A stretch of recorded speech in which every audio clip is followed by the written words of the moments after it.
Can I interest you in a bite of Ostalgie, or East German nostalgia? This funky-looking snack is a Kettwurst, also known as the East German hot dog. It's a reminder that not all that long ago, Germany used to be two countries. I've never known a divided Germany. I was born the same year that the Berlin Wall fell. So before we get stuck into things, let's have a very quick recap. Here's a brief history of two Germanys in 60 seconds. Go!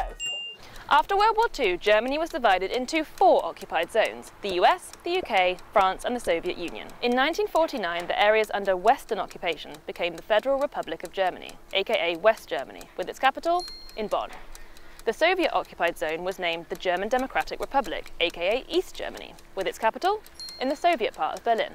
And that there is West Berlin, a tiny island of the West surrounded by the East. Under a democratically elected government, West Germany began to rebuild its economy. Its financial recovery would become known as the Wirtschaftswunder, or economic miracle. Meanwhile, in the East, the ruling Socialist Party exercised control over all aspects of citizens' lives, and economically things were not looking good. Millions of East Germans left for the West. By the early 60s, the GDR had lost a fifth of its entire population. The inner German border was heavily fortified and patrolled, so most of these people were crossing over from east to west in Berlin. How did the East German authorities put a stop to this? By building the Berlin Wall all the way around West Berlin. Phew! So that's how Germany became two states physically divided. And life on either side of the border was worlds apart. Ein großer Unterschied ist natürlich, sind die politischen Freiheiten gewesen, die man nicht gehabt hat im Vergleich zum Westen. Pressefreiheit, Meinungsfreiheit, Versammlungsfreiheit, Reisefreiheit. Viele Menschen hatten natürlich Verwandtschaft in der Bundesrepublik, die auch zu Besuch gekommen ist.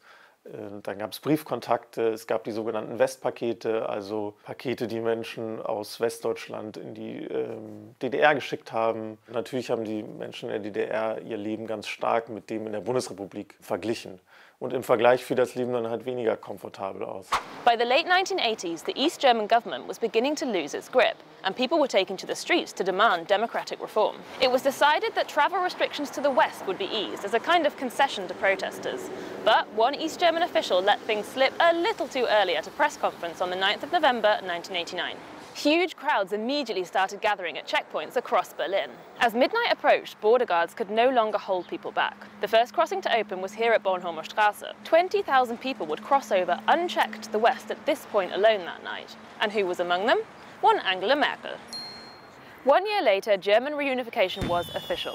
A big change for those in the West was that their capital city and national parliament moved to Berlin. But for people in the East, the sudden switch from socialist to capitalist society completely changed their everyday lives. Es gab komplett neue Institutionen. Bekanntermaßen wurde die Wirtschaft vollkommen umgestaltet. Phänomene wie Arbeitslosigkeit waren völlig neu. Ich habe mich ja in meiner Arbeit vor allen Dingen damit beschäftigt, wie sich das Konsumverhalten verändert hat. Also wie sind die Menschen eigentlich damit umgegangen, dass es plötzlich ein viel größeres Angebot gab. Was passiert, wenn meine Miete ansteigt, weil die Wohnung nicht mehr staatlich ist, sondern plötzlich in privater Hand ist. Das ist auch eine große Leistung gewesen der Ostdeutschen, diese ganzen Veränderungen und die alle Bereiche des Lebens betroffen haben, in ihrem Alltag zu integrieren.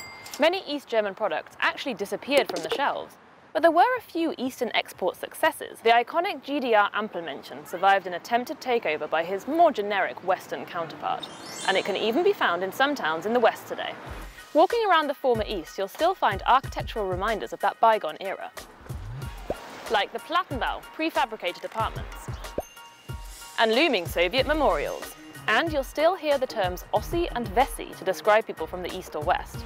Wir werden immer noch oft auch als Ossis betitelt. Dass man noch mal so als Pfennigfuchser so ein bisschen so bezeichnet wird. Rassismus auch immer noch ganz groß. Also für mich ist es mehr so ein Heimatgefühl. Meine Kinder sind ja so in der Vorwendezeit geboren und die fühlen sich irgendwo auch noch als Ossis. Und Klischees über Wessis? Ein bisschen kühler, ein bisschen schroff. Steif, vielleicht spießig. 30 years after reunification, many argue that the gap between East and West is still too large. Unemployment is higher in the East and wages much lower, although the cost of living is also lower in the East. Many young people have moved away from eastern towns, and a lot of local industries have completely died out. An East German might have held the position of Chancellor for 15 years, but there are still disproportionately few Easterners in leading political positions. Even the German national football team tells a tale. In the 2014 World Cup winning squad, Toni Kroos was the only Aussie on the pitch. With some voters in the former East venting their frustration by turning to the right, Germany has a political divide to deal with as well. October the 3rd is officially Tag der Deutschen Einheit, or the Day of German Unity. So, do Germans really feel that their country is now united? In den Köpfen auf alle Fälle. Aber sage ich mal, in der Realität schaut es manchmal anders aus. Jein. Die Unterschiede gibt es ja doch noch recht viele. Schön, wenn sich die Menschen annähern, aber insgesamt fehlt noch was. Wir leben natürlich alle besser, aber gefühlt gibt es immer welche, die benachteiligt sind. Ja, man fühlt sich doch manchmal ein bisschen so zweiter Klasse im Osten. Ich meine, 30 Jahre sind ja auch gar nicht so viel Zeit, dass es noch so in den Köpfen auf jeden Fall drin ist. Die Vereinigung wird nicht durch einen Feiertag meiner Meinung nach irgendwie gestärkt oder gefestigt, sondern die fängt bei jedem grundsätzlich tagtäglich an, so wie man Berlin oder Deutschland im Allgemeinen sieht. Ich finde, es ist einfach mittlerweile ein großes Land, doch das auf jeden Fall.